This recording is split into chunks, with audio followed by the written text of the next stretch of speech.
Vamos a hablar de la diferencia que habría entre la nutrición general y la nutrición deportiva. ¿Por qué a veces se diferencia entre un nutricionista clínico o un nutricionista que se ocupa mucho más de la salud y un nutricionista que se ocupa mucho más del deporte y del rendimiento? Aunque recordar que siempre uno y otro tienen que estar unidos. Y si es, por ejemplo, como yo, como mi equipo, que tenemos conocimiento de las dos cosas, pues es lo ideal.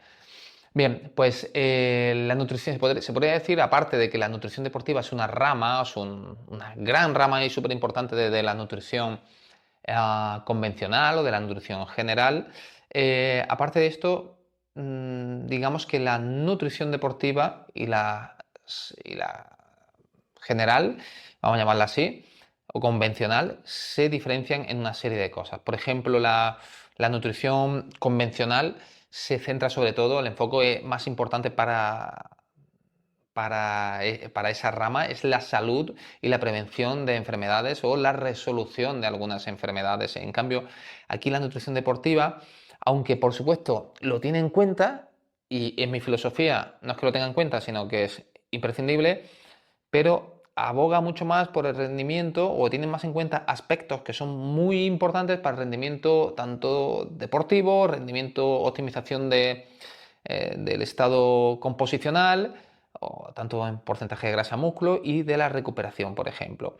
También en la nutrición convencional, pues bueno, hay sobre todo hay recomendaciones mucho más generales de calorías, ¿no? Pues una persona de 1,70 con una actividad física baja, tal, puede consumir entre 1.500 2.000 calorías, tal, ¿no? Entonces son consideraciones muy globales. En cambio, la nutrición deportiva, todo esto lo dejaré en una tablita, ¿vale? En cambio, la nutrición deportiva, pues hay que ajustar mucho más dependiendo de cada deporte. Hay que ajustar la proteína si hace deporte de fuerza, o el hidrato de carbono si está haciendo deporte de resistencia, o ver cómo utilizamos la grasa, en fin, es diferente en ese sentido.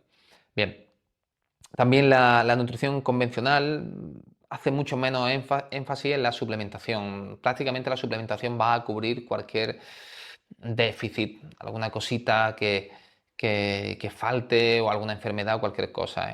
O incluso cuando va pasando la edad, menopausia, osteoporosis, ¿no? Se centra un poquito en eso.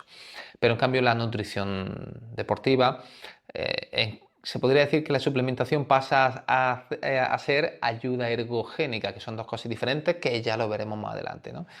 Aquí la suplementación o la ayuda ergogénica lo que intenta es mejorar el rendimiento del deportista. No se toma tanto por un problema de salud, sino porque yo sé que a X dosis de creatina me va a mejorar el rendimiento deportivo porque está demostrado en nivel A de Instituto Australiano del Deporte, que es el organismo que da, digamos, validez, o uno de ellos que da validez a que un suplemento sea fiable y bueno y tal. Bien, ¿qué más cositas? Por ejemplo, en la nutrición convencional, pues no se habla tanto del timing, el tiempo donde tengo que tomar los suplementos o determinado alimento después de un entrenamiento o antes de un entrenamiento y tal. En cambio, la nutrición deportiva sí que se fija mucho más en eso.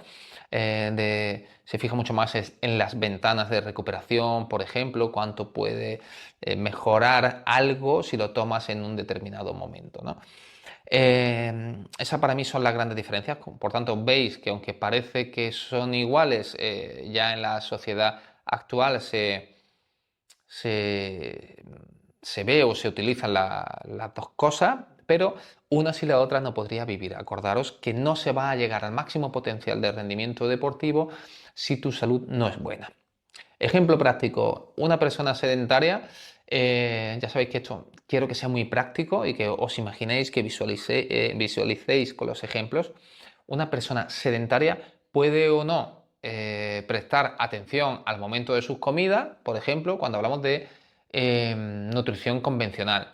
En cambio, un deportista debe planificar su ingesta de carbohidratos, pues cuánto voy a tomar antes, cuánto tomaré durante, cuánto tomaré después, cuándo me voy a tomar esa suplementación, perdón, esa ayuda ergogénica me voy a tomar los 5 gramos de creatina post-entrenamiento o voy a meterlos antes o da igual, ¿no? Entonces, esa es la gran diferencia de mi punto de vista, ¿no?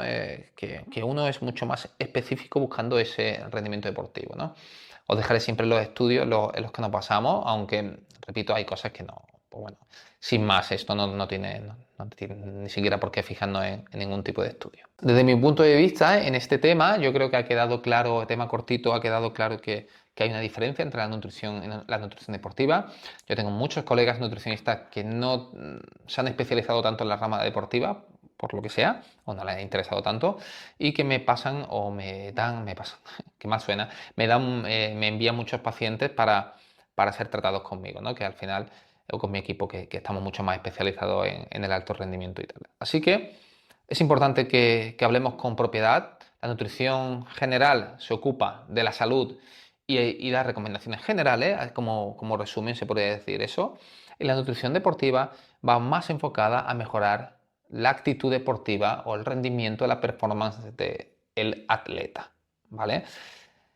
Obviamente, para hacerlo de forma correcta, la nutrición deportiva nunca tendría que pasar, ni puede, por encima de la salud y de la nutrición en general.